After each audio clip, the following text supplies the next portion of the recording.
다이어트를 해주는 남자 최경입니다. 간헐적 단식에 대한 다양한 미디어 속에 이야기들이 있습니다. 특히 최근 5년 사이엔 정말 많았어요. 두 가지 정도가 있는데, 하나는 간헐적 단식은 어떠어떠하다 라는 주장들이 있고, 또 다른 거 하나는 내가 간헐적 단식을 해보았다 그리고 어떻다, 이런 이야기들이죠. 저는 지난 3년 이상 그런 이야기들 계속해서 봐오고 기록해오고 있습니다. 저는 그런 것들을 볼 때 조금 신기하다고 느낍니다. 특히 똑똑하고 관련해서 공부를 많이 하신 분들이 그런 이야기를 할 때요. 왜 그런지는 이어서 제가 설명드려 보겠습니다.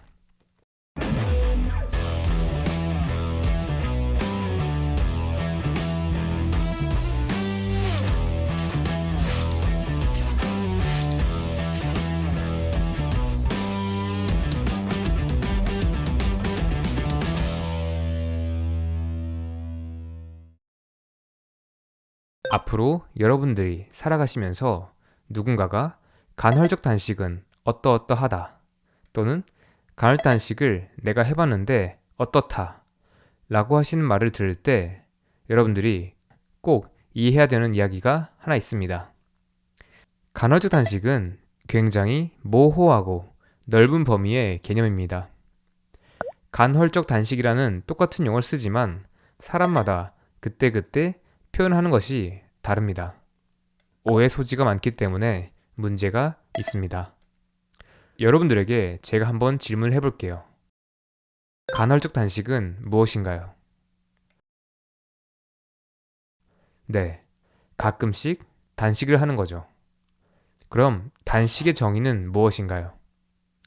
단식이라는 단어를 보면 끈을 단, 먹을 식, 식사를 끊다. 자, 먹지 않는 것은 알겠는데 우리가 두세 시간 정도를 안 먹는다고 단식 중이라고 하진 않잖아요. 그러면 몇 시간부터가 단식이죠? 6시간, 8시간, 12시간, 아니면 24시간. 여기가 논란의 시작점입니다. 그 기준이 상대적이에요. 정답이 없습니다. 특히나 간헐적 단식을 비난하시는 분들이 자꾸 실수하는 게 자신이 말하는 간헐적 단식을 정확하게 정의하지 않거나 어떤 하나의 정답이 있는 것처럼 말씀하시는 거예요. 그리고 이런 이야기들 중에 많은 것들이 본인이 원하는 결론에 맞추기 위해서 간헐적 단식이라는 개념을 거기에 끼워 맞추고 단식을 공격합니다. 어떤 의사란 분이 나와서 간헐적 단식에 대해서 제대로 정의하지 않고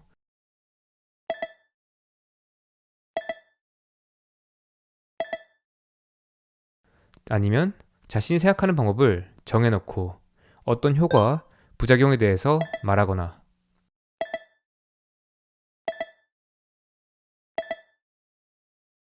특히 많은 게 하루에 공복 시간을 몇 시간 이상 유지하면 나머지 시간은 아무렇게나 먹으면 된다는 식으로 그런 다이어트 방법이라고 간헐적 단식을 소개하고 비판하는 것을 많이 봤습니다. 왜 그러시는지는 알겠습니다. 그런데 그런 마음에 앞서서 조금만 더 공부해보고 인터넷에서 최소한 관련된 논문들을 영어로 검색해서 찾아보셔야 돼요. 유튜브에도 간헐적 단식 후기 콘텐츠가 많습니다. 그런데 막상 하나씩 보면 제대로 이해하지 않고 하는 경우가 너무 많아요.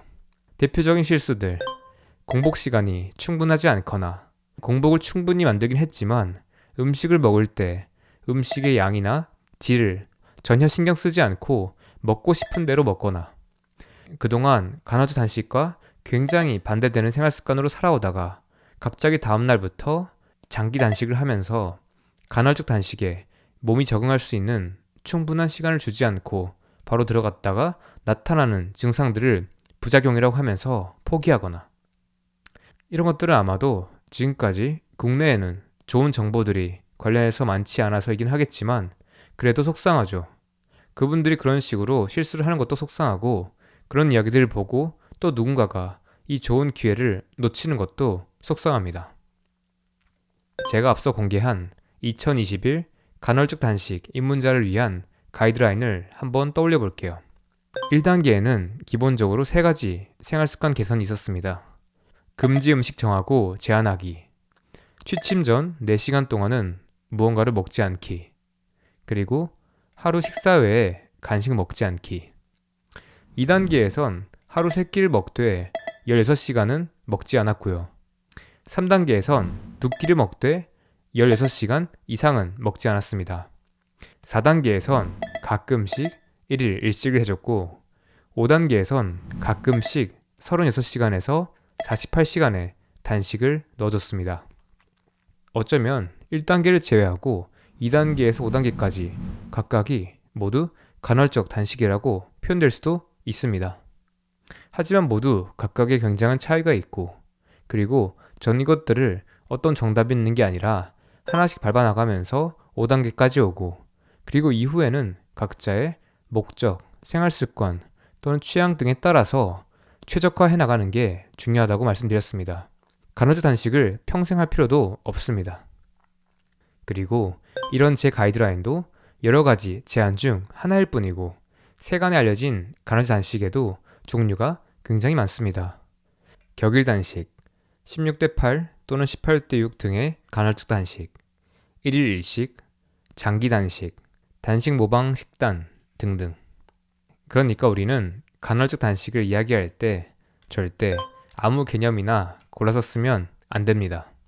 최소 3년 이상 이걸 공부해오면서 봐왔던 제가 작은 의견을 하나 드리자면 간헐적 단식이라고 불리는 이 광범위한 개념은 기본적으로 둘로 나뉘어야 한다고 생각합니다. 장기 단식과 시간 제한 섭취예요.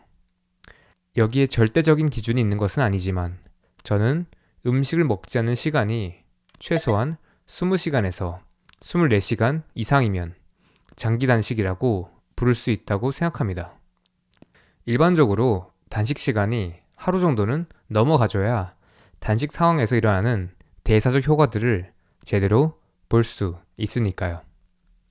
공복 시간이 18시간이면 효과를 보지 못하고 25시간이면 효과를 본다는 것처럼 이분법적으로 나눌 수 있는 개념은 아닙니다. 그리고 Time Restricted Feeding, 시간 제한 섭취는 우리가 일반적으로 16대 8, 18대 6 간헐적 단식이라고 부르는 것일 겁니다. 하루 중 섭취 가능한 시간에 제한을 둬서 공복 시간을 조금 길게 가져가는 정도의 생활 습관이에요. 그래서 앞으로 간헐적 단식이라고 할 때는 장기 단식과 시간 제한 섭취를 분리하는 것. 제 채널 영상들을 보시는 분들이라면 이제부터 이 정도는 머릿속에 놓고 있어주세요. 오늘의 결론입니다. 첫 번째, 간헐적 단식은 모호한 개념이다. 두 번째, 그래서 이 개념을 다룰 때는 정의를 명확하게 해야 한다.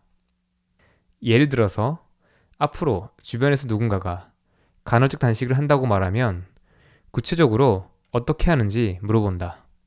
그리고 어떤 미디어나 유튜브에서 또 누군가가 간헐적 단식 후기를 얘기하거나 또는 어떤 전문가분께서 간헐적 단식과 관련해서 자신이 하고 싶은 이야기만 한다면 그때는 여러분들이 알아서 하세요. 다이어트를 고준 남자 최겸이었습니다. 감사합니다.